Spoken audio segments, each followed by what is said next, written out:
I'm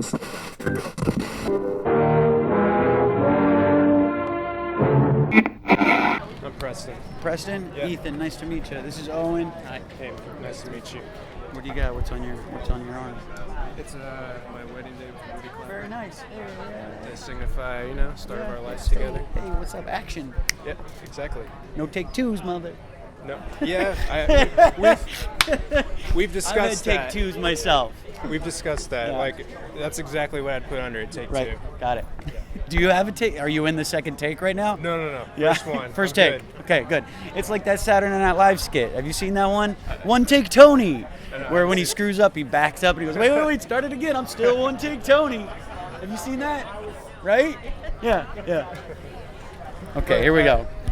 In this movie, like, all right.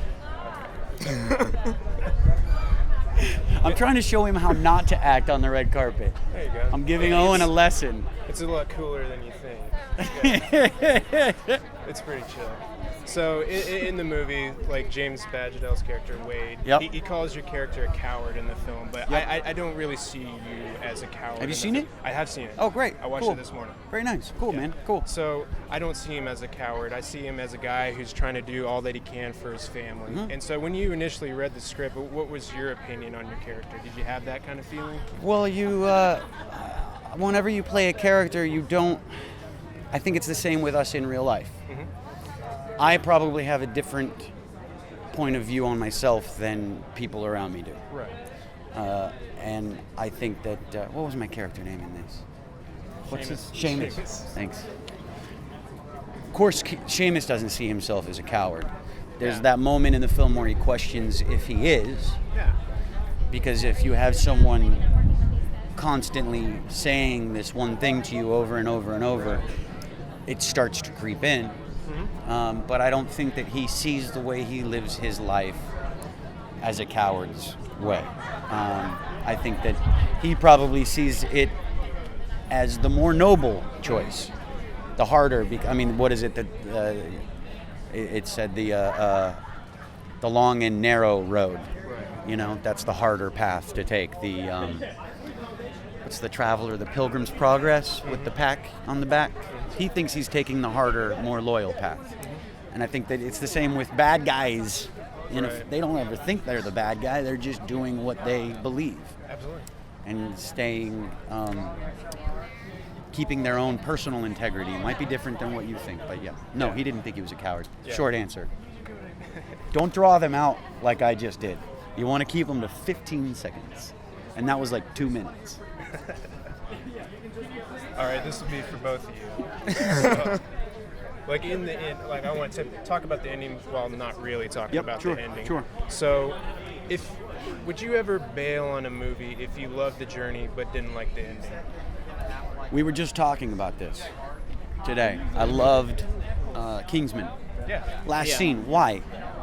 You had so much class. You had so much class, and that's how you ended it? Yeah. I love the movie, but Until the ass scene, I was like, yeah, dude. And I'm a dirty bird. Like, I'm a crass guy. And I thought that was a little much. Yeah. But yes, I think that you can be with a movie and then bail on the end, right? What do you think? Yeah. Like, do you mean? Like if you like what your character's actions are during the film, but the last scene of the film, you're like, I don't believe that he would actually do this, or I don't like how it turns out for him. Would you fight for that? Oh, Yeah. In that sense, yeah. Yeah, definitely. I think we had that. You always have those discussions. Right. When it comes to making a film, sure. I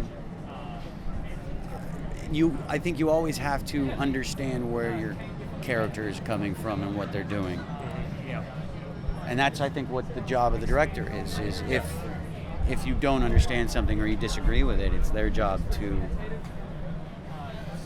help you see it their way. Right. Right. Or to work it out in a way that works with the character. Absolutely. Yeah. And I was just talking to the other guys about this, but at what point do you think evil becomes likable? Because you would see, like most audiences would probably see Randolph as the bad guy, but I would say that both him and Wade are kind of like morally reprehensible. And so, like, at what point do you think that evil becomes likable? Because you think about like Darth Vader, you're like, really we all love iconic. Darth Vader. Yeah. But he's evil. Yeah. I think it all depends. I think if you can make a good guy, if you can make a bad guy identifiable, Yeah. that's a huge success with movie making. I don't know if there's an exact point. I think you just have to make that character identifiable. It's when the audience can start to sympathize with him and understand, his point of view on things. Yeah. Even if you hate him, like Walter White. Yeah, absolutely. Yeah. He's a horrible person. Yeah. We all rooted for him. Even through the worst of it. It's one of the hardest things to do. Yep. Well, thank you so much, guys. Thank you, Appreciate Preston. your time. Yeah, man. Good to meet you. You too.